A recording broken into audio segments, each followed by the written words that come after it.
पत्रकार नहीं है, पत्रकार तो आप हैं, आरएसएस के स्पोक्समैन पत्रकार हैं आजकल।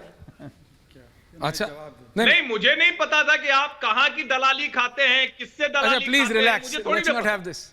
देखिए मैं सिर्फ ये कह रहा हूं, मैं सिर्फ ये कह रहा हूं, आप सब वरिष्ठ हैं। पैसा ले लेते हैं आरएसएस के वाले, देखिए मैं सिर्फ ये कह रहा हूं, आप सब वरिष्ठ हैं। टॉपिक राहुल गांधी और मोदी है। हर्षवर्धन जी, शरद जी, टॉपिक राहुल गांधी और मोदी है। टॉपिक राहुल गांधी और मोदी है। मेरा समय था, मैं बोल दूं थोड़ा सा। नहीं बिल्कुल, there is no personal. Sharad Pradhan ji, no personal comments please.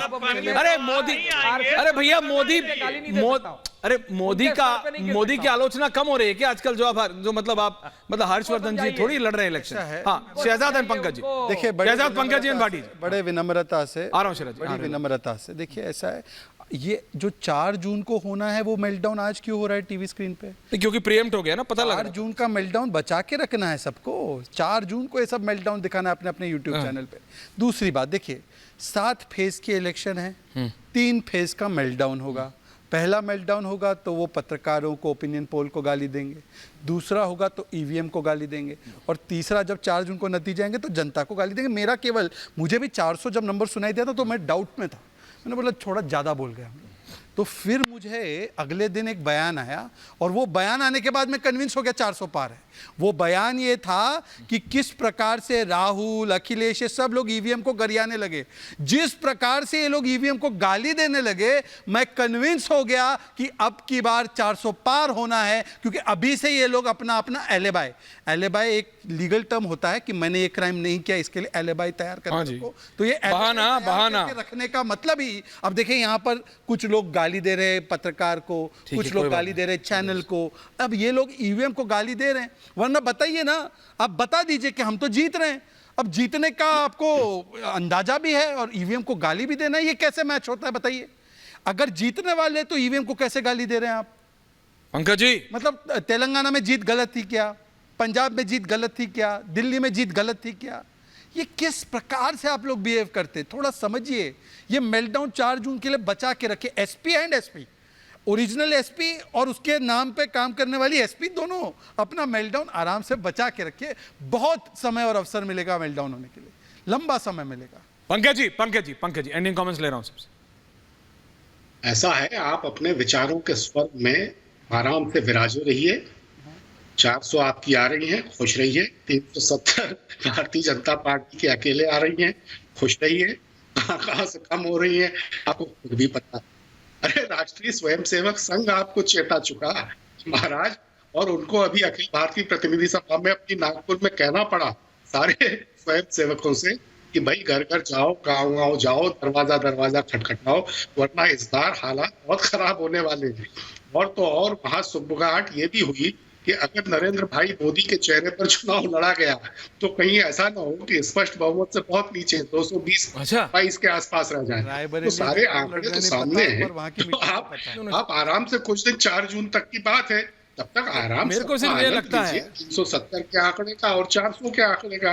अब की बार 400 पार, अब की बार फिर मोदी सरकार। आप देखिए क्या होने वाला है। वो कहते हैं ना, नाई नाई बाल कितने, बोले इंतजार करो अभी सामने आए जाते हैं थोड़े ही तो। पंकज जी, क्योंकि आप इतनी स्ट्रैटेजी बीजेपी की समझते हैं और इतनी अंदर की बातें आप बीजेपी वाले आजकल आपको बता रहे हैं, तो प्लीज बता दीजिए। कमल ही होता है वैसे। नहीं पंकज जी तो प्लीज आप ही मुझे बता दीजिए कि कितनी है इनके रियल नंबर।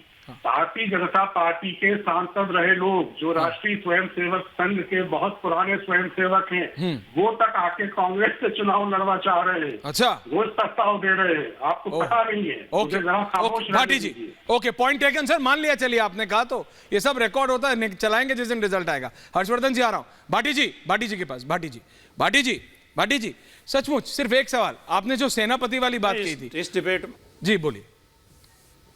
सॉरी बात पूरी कीजिए, बोलिए। इस डिबेट में एक जुगलबंदी बहुत बढ़िया शानदार देखने को मिली कि जब मैंने भारतीय जनता पार्टी प्रश्न उठाया कि उसके एमपी छोड़ रहे हैं, कैंडिडेट छोड़ रहे हैं, तो उसका जवाब ऐश्वर्य कपूर जी ने दिया।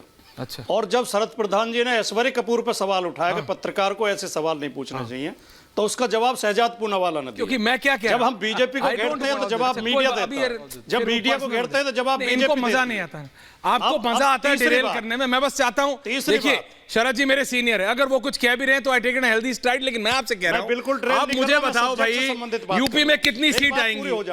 मैं डिबेट, भैया टाइम लिमिटेड है, समय बड़ा बलवान। केवल 20 सेकंड दो, फिर आप सवाल पूछिए। बोलिए बोलिए बोलिए। मैं तो 20 सेकंड कुल मांग रहा हूं, 40 ले लो चाचा, बोलो तो। हाँ, हर्षवर्धन जी ने कहा, हर्षवर्धन त्रिपाठी जी ने कहा कि कोई चुनाव ऐसा नहीं हुआ जो चेहरे पे जीता गया हो। अगर हर्षवर्धन जी आपने ईमानदारी से पत्रकारिता की होती तो आपको पता होता कि 1977 का चुनाव बिना चेहरे के, बिना प्रधानमंत्री घोषित किए हुआ था और उसने कांग्रेस को बुरी तरह हराया गया था। 1989 का चुनाव बिना प्रधानमंत्री घोषित किए हुआ था, उसमें कांग्रेस को बुरी तरह हराया गया था। 2004 का चुनाव बिना चेहरा घोषित हुए हुआ था और उसमें भारतीय जनता पार्टी को हराया गया था।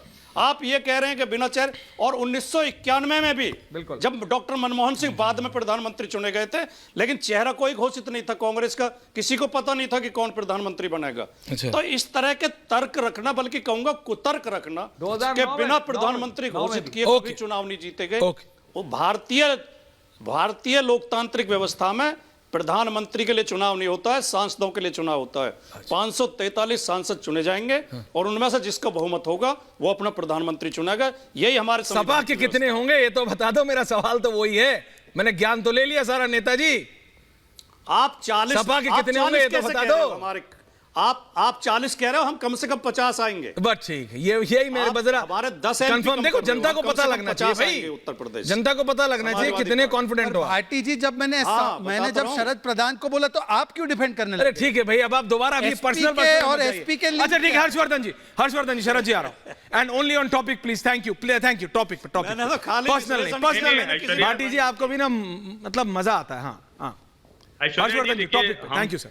हम तो विषय पर ही बात करेंगे, लेकिन जो भाटी जी ने कहा मैं उसको फिर से दोहराता हूं, और मैंने जो कहा उसको भी दर्शक ध्यान करें।